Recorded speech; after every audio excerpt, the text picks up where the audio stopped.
Right. Good afternoon, everyone, and good morning to those of you who are not on the East Coast. I see that we have many of you online, so we can go ahead and get things started. I am Dr. Andrea Gramatica. I'm Vice President and Director of Research here at amfAR, and I will be the moderator for today's conversation. So before we begin, just a quick note that this briefing is being recorded. And additionally, if you would like to turn on closed captions, you can do so by clicking on Show Captions button at the bottom of the screen.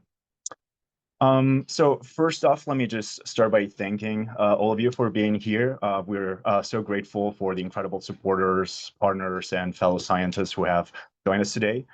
Each of you has played truly an important role in advancing HIV research over the past 40 years. So whether through philanthropic support, attending amfAR events, or advocating for the HIV community, or through your own scientific contributions, of course. Thank you for standing with us and for all that you continue to do.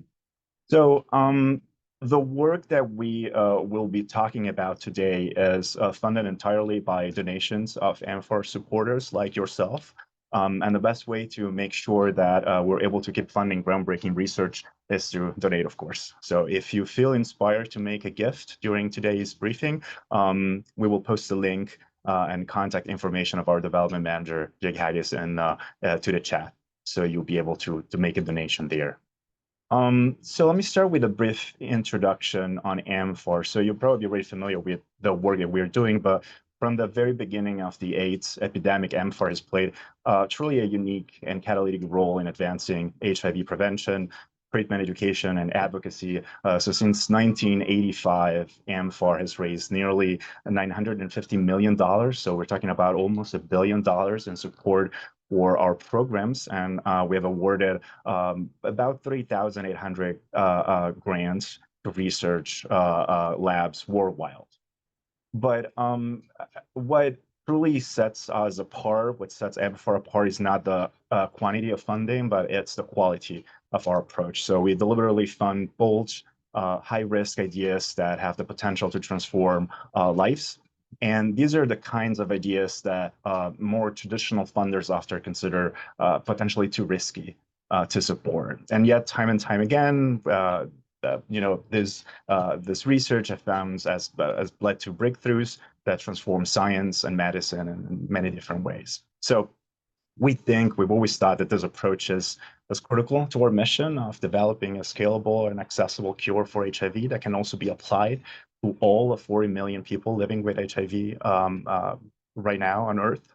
And today, I'm excited to say that you'll hear from two truly extraordinary amfAR grantees whose groundbreaking work exemplifies truly the kind of innovative and groundbreaking thinking, out-of-the-box thinking that amfAR likes to foster.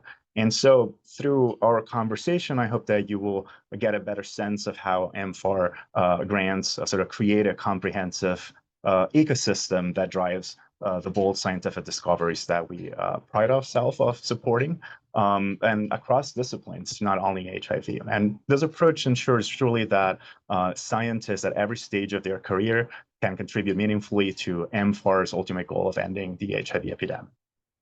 So following the conversation, we will have time for some Q&A.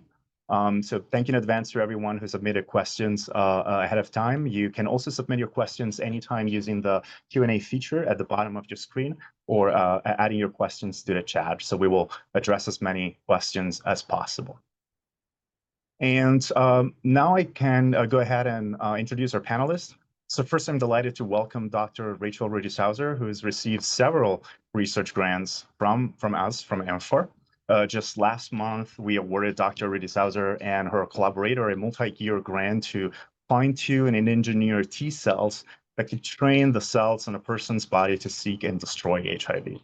Dr. Rudishauser is an infectious disease physician and a researcher at the University of California, San Francisco, and her research has focused on how to strengthen the immune system's ability to control HIV in the body. Her team focuses particularly on how to strengthen and revitalize our own immune system to naturally control HIV without medication.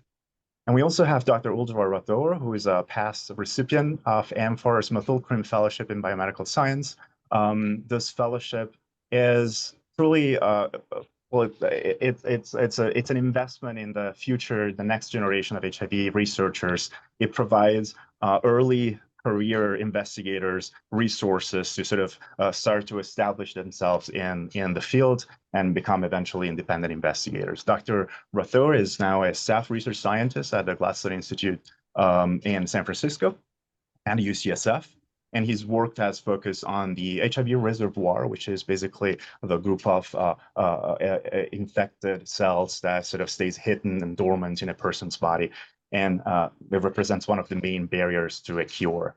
Dr. Rathore identified several hundred of factors that cellular factors that influence how HIV infects the cells and how it hides from the immune system, how it stays dormant in the body, opening sort of promising pathways for developing new therapies. So welcome, Dr. Rithisauser and Dr. Rathore, and thank you so much for being here.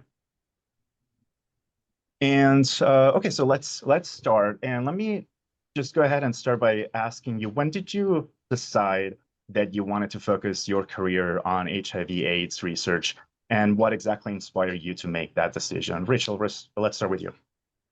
Yeah, well, first of all, Andrea, thank you to you and all the amfAR folks for having us here today. It's really a special opportunity.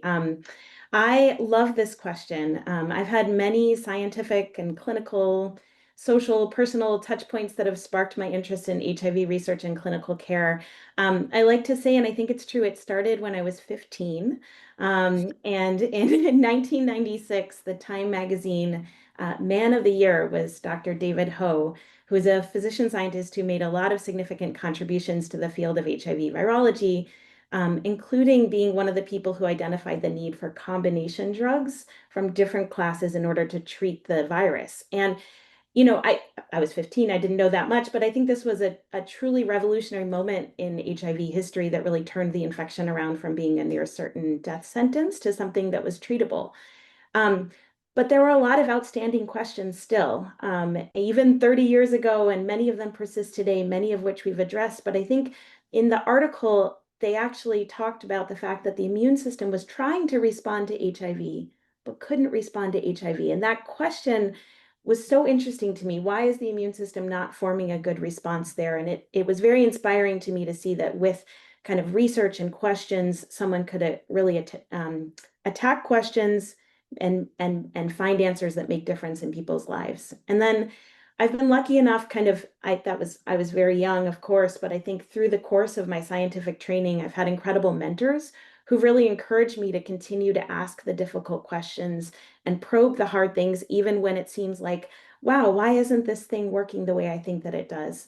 My PhD mentor, Susan Keck, was laser focused on trying to get T cells to fight viruses. And even though we did that in mice, I always was interested in thinking about, well, how can we do that better in humans? And then I did my postdoctoral work here at UCSF with Doctors Mike McCune, Peter Hunt, and Steve Deeks. And with their mentorship, I really learned how to ask the questions, kind of the basic mechanistic questions that we were interested in, how to get T cells to do what they need to do, how to ask them and in people in ways that were not just biologically interesting, but also useful to actually helping people living with HIV. And so as a physician scientist, it's very meaningful to me that I get to do that.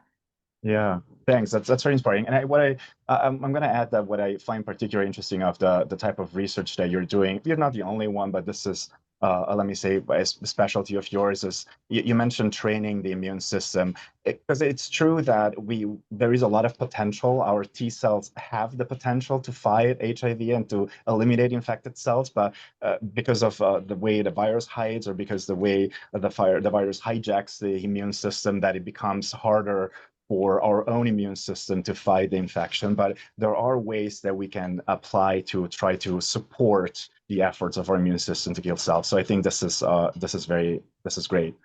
And Ujjwal, what about you? Yeah, just like Rachel, I got interested in HIV early on in my research career, not as early as Rachel, but when I was doing my undergrad, I was doing a short internship in a vaccine design lab. And the Professor Raghavan Vardarajan there, who later became my PhD mentor, told me that, Ujjwal, if you're interested in designing vaccines for viruses, if you choose flu as a test case, it will be difficult, but you might be able to make a universal flu vaccine. but making a vaccine for HIV is going to be the hardest. And I got really curious, why is that the case? Why making vaccine for HIV or finding a cure for HIV is so difficult? That planted a seed in me. At first, I was driven by the challenge itself. But the idea of taking on something the world hasn't solved yet. But over time, what kept me going and kept me interested and getting more interested in the field was my interactions with people living with HIV. Uh, Understanding uh, how the virus shapes lives made the science deeply personal.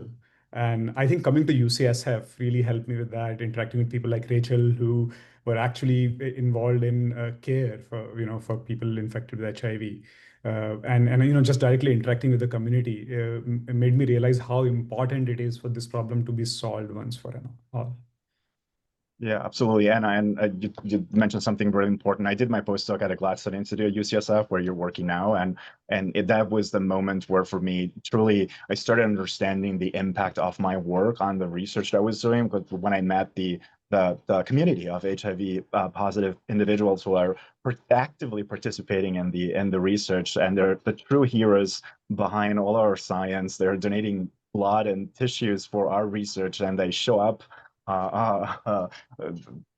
always, really engaged and involved in the true mission. And so, yeah, you brought up something really essential that a lot of people maybe don't get to hear often from the scientific community. And Ujjwal, what did you connect to? What was the connection between you and amfAR, and what do you think differentiates amfAR from other funders?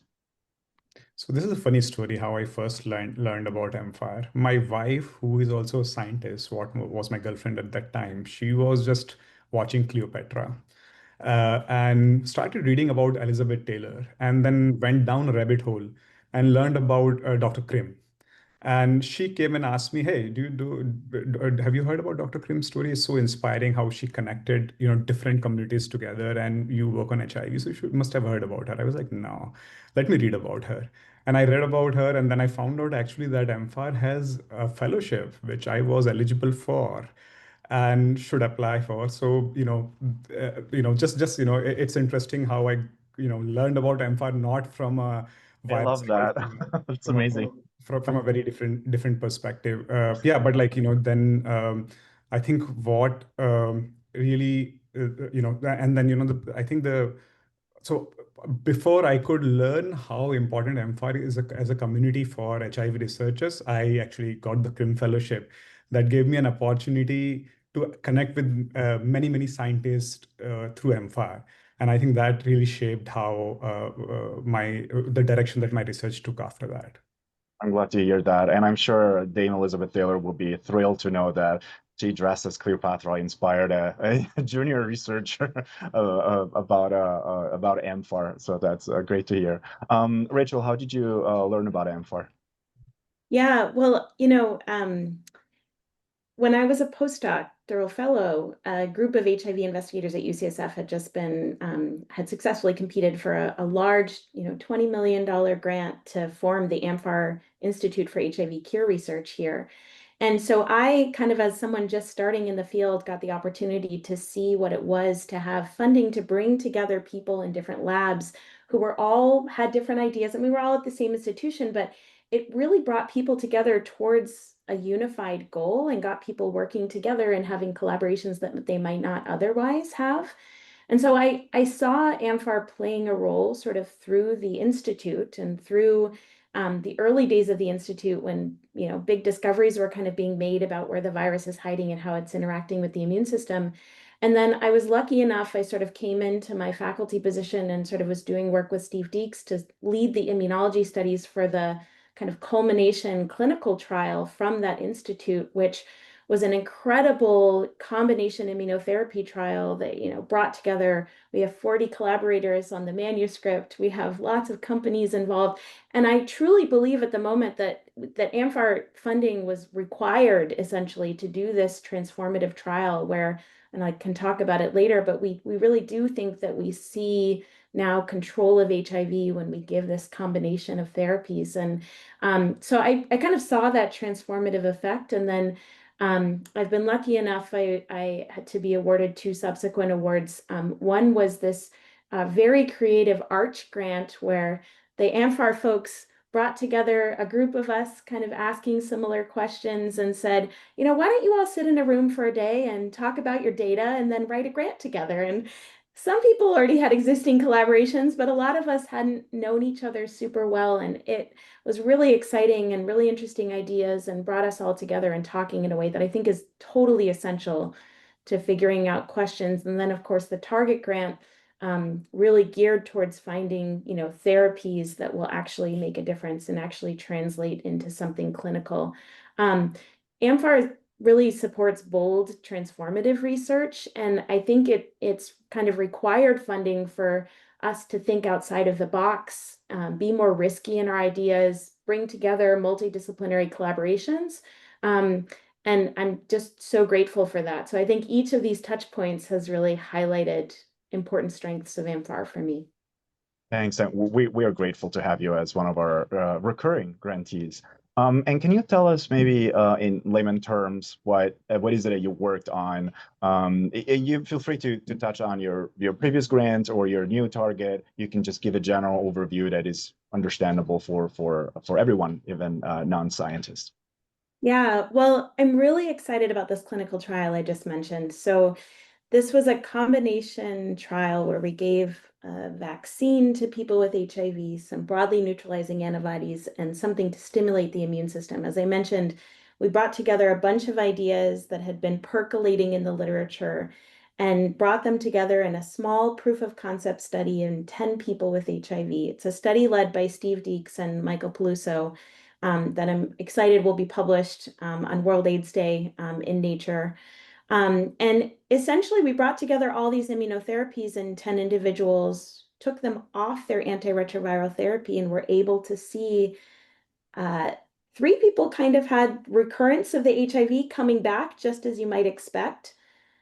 One person didn't actually have any rebound, or sort of their viral load stayed undetectable for 18 months, and six individuals sort of rebounded and then stayed at a very low viral load, which is totally unexpected. Normally, if you were to just stop antiretroviral therapy, of course, the virus would come back. So we think that this combination of therapies induced an immune response that helped control HIV, and this sort of amfAR-funded clinical study, also amfAR supported some of the work, we were able to identify that the immune response as the virus was coming out and rebounding was actually correlating with control. And in particular, these T cells that I've been studying, these CD8 T cells that can go kill infected cells, in the individuals who controlled the virus, the T cells had a very robust response. And so now what we're very focused on is trying to understand, first of all, more about those T cells.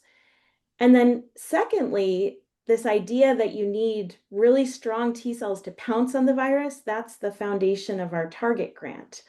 And for the Target grant, I'm collaborating with HIV investigator Brad Jones and a cancer researcher here at UCSF, Justin Acom.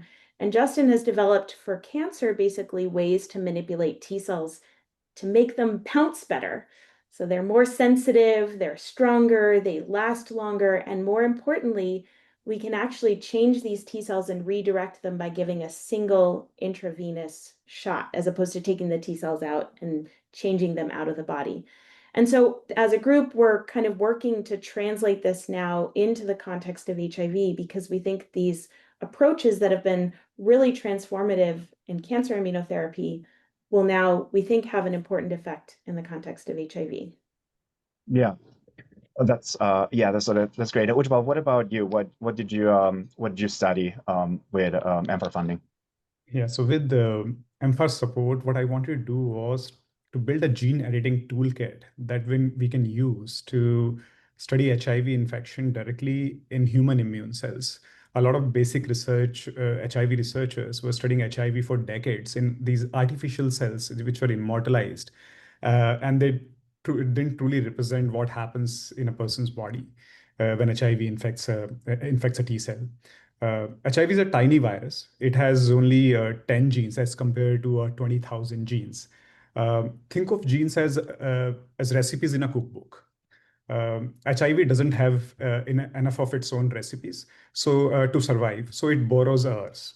If we can figure out which recipes the virus depend on to survive or hide, we can find new ways to block it. So with amfAR support, I wanted to find out which all human genes or recipes virus needs to replicate, to make more copies of itself, to hide in there. And and using amfAR support, I developed these new gene editing methods using CRISPR systems, using which what you can do is you can take human T cells, change all 20,000 protein, all 20,000 genes in those cells, and find out which gene is really important for HIV, for different steps in HIV life cycle, for infection, for hiding, and so on. And I'm really excited to tell you this, that we have found, as you said, hundreds of new genes that are important in HIV infection, but a few critical ones that are really important for T cells to become resistant to HIV infection. And we are actually collaborating with Rachel and Justin to make those T cells that pounce on HIV infected cells, to make them better, to make them resistant to HIV infection by perturbing these pathways that we have identified. So it's all through amfAR support. This is all, I think, coming together, where you can have T cells that can help treat HIV, but those cells that are doing that job, they are also super fit and can do it better. Yeah, and let's remind our listeners also that we're talking about T cells, but the interesting aspect is that HIV infects a subset of T cells called CD4 positive T cells, among other cells, but primarily those cells. But T cells, other type of T cells called CD8 T cells, are the ones that are the killer cells and have the potential to eliminate the infected cells. So we're talking about T cells in general, but there are different groups. One gets infected by HIV, and the other is the subset that has the potential to kill infected cells, and it kills also cancer cells, for example, in our setting. So great. So thanks for sharing this insight. But let me ask you, so it's something that probably people don't quite, I'm not sure if everybody knows that, but science is all connected, right? So, and then when we're studying something in one field, we might be using knowledge from another field, biology versus biology, HIV biology versus cancer biology, neurodegenerative diseases versus studies on tissues. And so my question is, HIV research has had a profound impact on other fields of study. We know that for a fact, like cancer, neurodegenerative diseases, and more. So I wanted to ask you if your own research has been influenced by discoveries or knowledge coming from other fields of studies, and also if you believe that your own research has then impacted in some way other fields like cancer, for example, or any other. Ujjwal, let's start with you. Yeah, a lot. The answer is a lot. Most of the scientists around me study autoimmune diseases and cancer. And we trade ideas all the time. The technology that I'm building to study HIV infection in human T cells can rewire immune cells and can help us understand the function of those immune cells in different contexts. For example, in case of autoimmune disorders like diabetes, or in context of cancer. And so, what happens is the knowledge that we gain from studying cancer is applied to HIV, and from HIV to cancer and autoimmune disorders. To give you an example, I have recently discovered a couple of genes that, if you delete from human immune cells, make T cells highly resistant to HIV infection. But those same genes seem to be important for regular immune function of those T cells. Like, for example, in case of inflammation. So if you perturb those pathways, you might be able to control inflammation, which, in a disease state. And so what I would say is that that the tools that we have, that we use for gene editing right now, come from HIV. And when those tools are used in different fields, they teach us more about HIV. Yeah. What about you, Rachel? Yeah, I mean, there are so many ways in which HIV research has impacted other fields. And for me, we study the T cells that are fighting HIV, and obviously the obvious kind of field that we're drawing from actively is the cancer immunotherapy field, which is a kind of young field. The first cancer immunotherapies were approved in 2014. All of that knowledge about why T cells fail to fight cancer actually originally came from the field of HIV. So it was discovered that T cells were dysfunctional in HIV and other chronic infections. The first CAR T cell trials, where T cells were re-engineered to try to fight something, were in the context of HIV.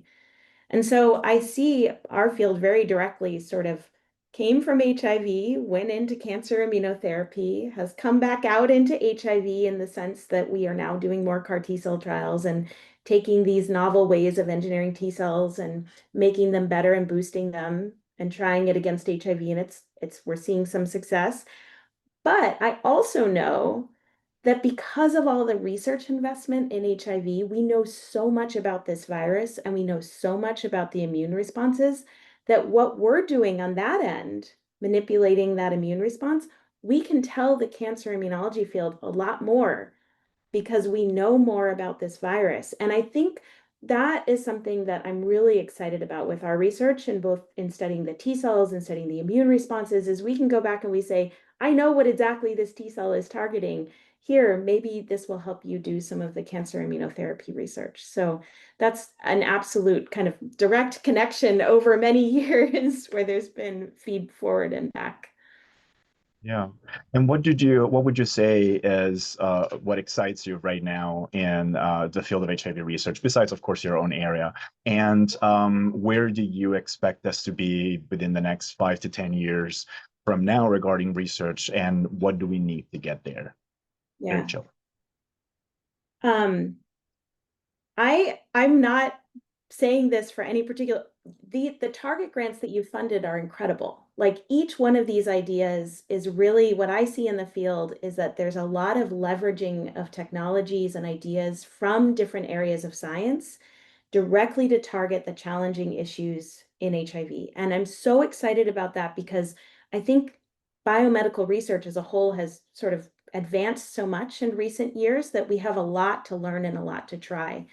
And so the target grants, I think, are great examples of approaches that, I think could translate into clinical therapeutics. And so what I see in 5 to 10 years, hopefully, is that we'll have an opportunity to iteratively test those. And I think, you know, there's been a lot of challenges with funding, especially over this last year. I think robust funding is required for that, but especially robust funding from amfAR and other philanthropic funders where we can fund these clinical studies and sort of really iteratively look at these things, share data, collaborate across groups. I think we're in a place where we'll make significant progress towards both a cure and probably also prevention. That's amazing, and thanks so much for saying that, Rachel. And I just want to sort of acknowledge again the huge support that our funders and our donors have given us through your generosity. These are the this is the impact of your donation and your generosity. So thank you once again. Ojwal, what about you? Where do you think we're headed to? What excites you right now, and what do you need to get there? Yeah, I think what excites me right now is that how our ability to manipulate human immune system is evolving at the pace it's evolving. After the advent of CRISPR gene editing technologies, what we have just, instead of using a flashlight, we are just, this whole stadium is now full of lights, and we can just see inside those cells, what's happening when virus is going in there. So I think about it from a very basic science perspective that, to solve such a difficult problem, it's important to understand what's going on. And I think what I'm excited about is the tools that we have right now gives us this opportunity with right funding that to, really understand what are the key barriers in finding a cure for HIV, and not just the barriers. The technologies now allows us to go in and engineer cells that can tackle this problem, and and with with also at the same time. With the gene editing, the way the AI field is moving, when we are generating this, a huge amount of data with that integrated with AI, we might be able to start seeing patterns that will tell us, how virus is rewiring the cells and how we can rewire them to fight back. Thank you for mentioning AI. We're very excited about starting to support implementation of AI in our granting programs. More to come in the future. Okay, but let's now thank you for all that you shared so far. I want to give some space to the audience for their questions, and there is one that we are getting a lot, and it's the following: how will widespread cuts to HIV research and institutions impact HIV and other fields of research? Either one of you who wants to jump in. Silence. There's How been do we just tackle this? immense, immense uncertainty. Yeah. And it's hard to convey the depths of it. I think we all need to get out there and support, the NIH is an incredible resource to us, right? They've funded sort of fundamental aspects of our research. They've supported fundamental aspects of our training programs and kind of everything in our university. And I think getting out there and supporting the NIH is so important because it's going to be really critical. What gives me hope is that I know that a lot of people support biomedical research. I know that this is an important goal for a lot of people. And I think that those voices are out there. I think they're being heard.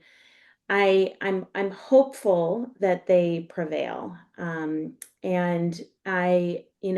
there's a lot that I could say. I think people, it sounds like if you're getting the question a lot, people are very aware. There are multiple levels of how this is sort of impacting our research.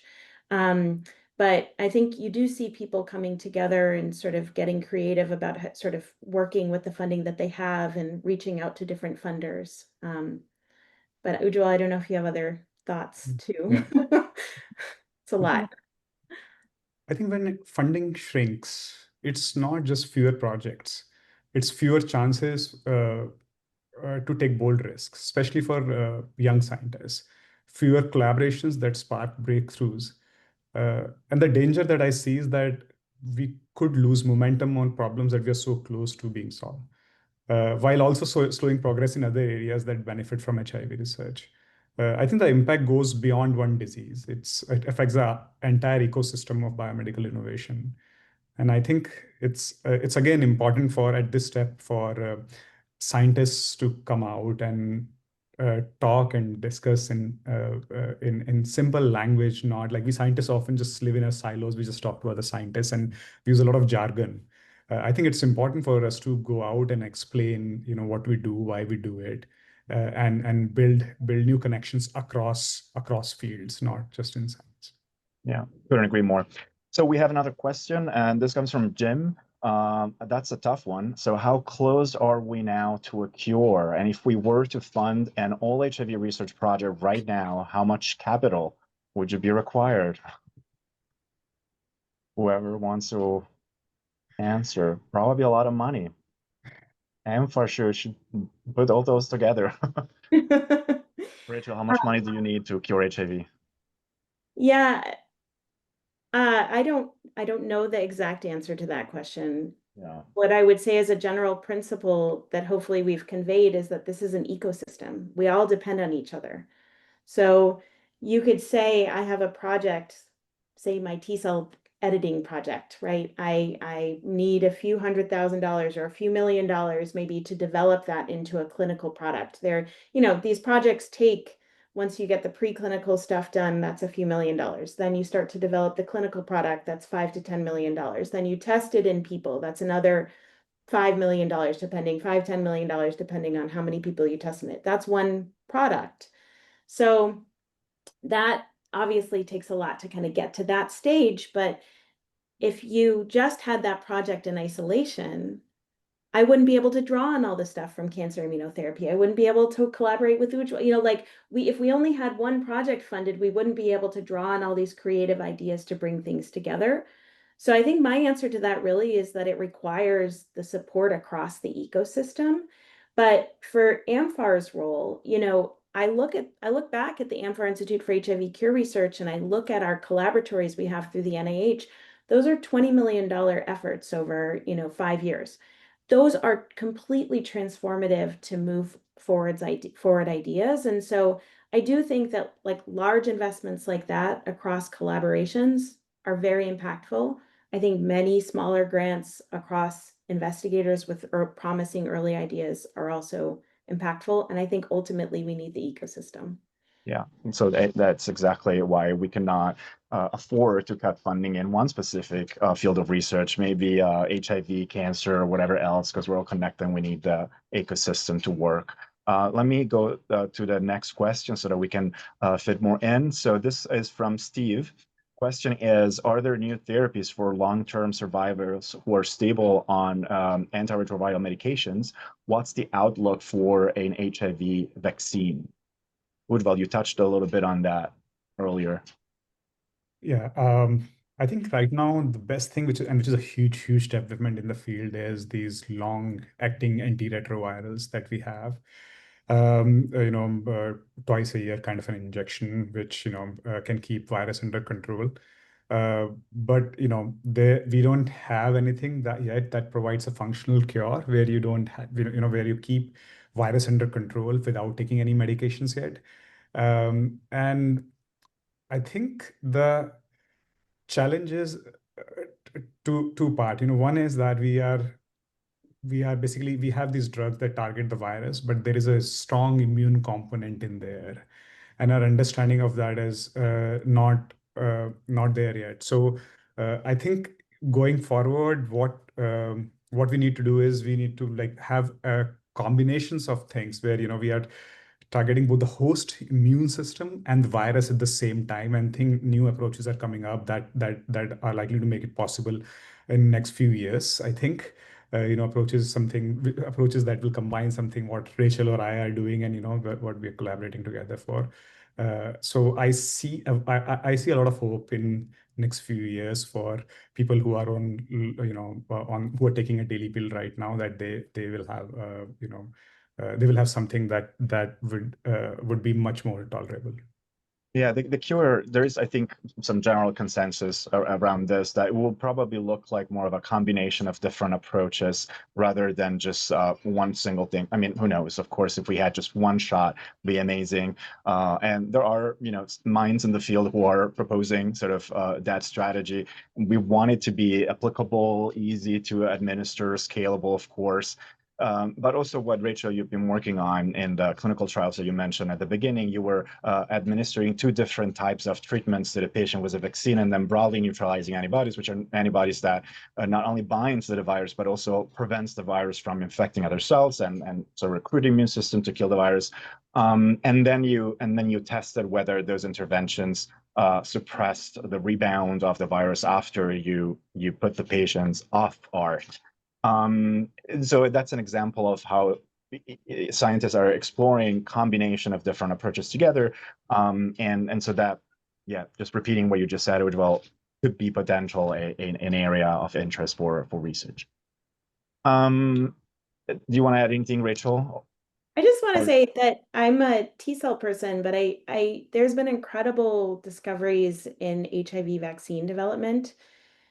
And there's been some recent studies, I think, that, have been very high profile that have shown advances in figuring out ways to get antibodies to fight HIV, and not through infusing them, but through getting a shot. And I have been very excited about those. I think a lot of those efforts have been recently, their funding also has been pulled or insecure. And it's hopefully that doesn't stick, because finally, I think the field is starting to come towards getting a good vaccine approach that might get some antibodies. I don't think that will be enough alone. I think what we're doing on the T cell side will be required also. But like, you kind of can't have, it's the ecosystem. You can't have one without the other. And so I've been really excited about the advances on the vaccine side, actually both for antibody vaccines and T cell vaccines. So I'm hopeful again that people see that and that the support for that is there. Yeah, and since you mentioned T cells, we have one last question coming from Matthias.